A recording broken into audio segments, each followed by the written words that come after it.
Hey, how's it going? So, this is my new car. I'm gonna supercharge this guy, but one of the problems it has, one of many, is that we don't know if the AC works. I'm gonna check it real quick if the compressor, if the clutch on the compressor even works at all. Sometimes it could be something simple like the clutch. I do have a whole nother compressor from the red Cobalt that I had. This is G5. They're the same car, just different brands. Alrighty, so one of the things you want to check out is your relay. You got to find your relay. This one is right here. This is your AC clutch relay. There should be a fuse as well, but for this we're gonna need a jumper. Usually I make sure that I need a jumper here. Usually I make sure that there is power going to it, but I'm kind of making this video real quick. Now on your relay, these rectangular ones only go one way. If they're square, be careful with them because sometimes they'll fit wrong, and I've had that issue happen on a car before where they put the relay on and the AC wasn't kicking on, and the relay was just on weird. But these ones, there's no fail.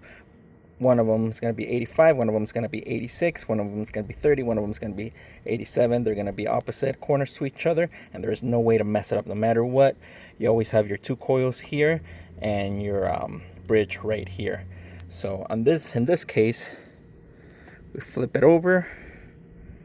You can see numbers kind of there. I don't know if I can focus it, but 85 is this guy.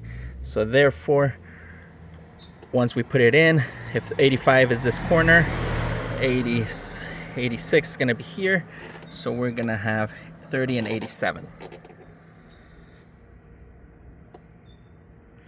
So make sure we have enough stripped wire to touch.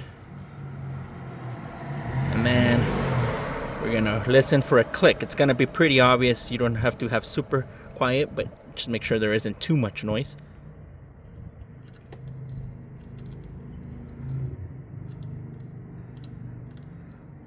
And we're not hearing anything.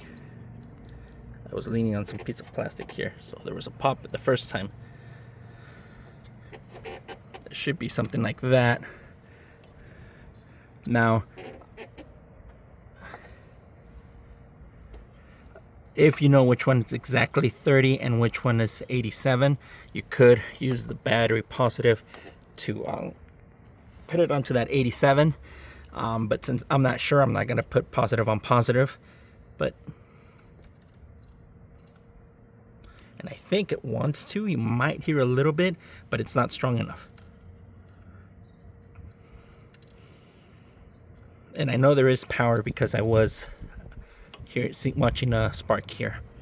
So with that said, that gives me hope. That gives me hope that the clutch went out. That gives me hope because all I have to do is replace the clutch versus replace the whole compressor, which becomes a nightmare. Another way and another method that I used, that's my alternator, my compressor's down below that.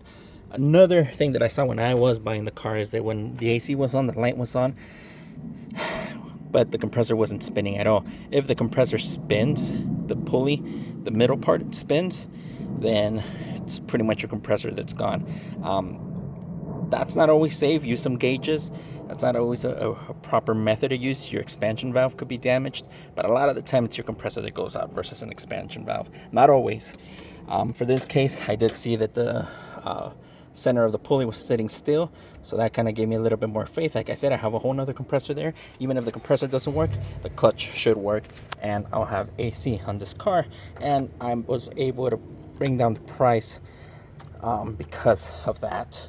And me knowing that it was going to be okay, did not mind it at all.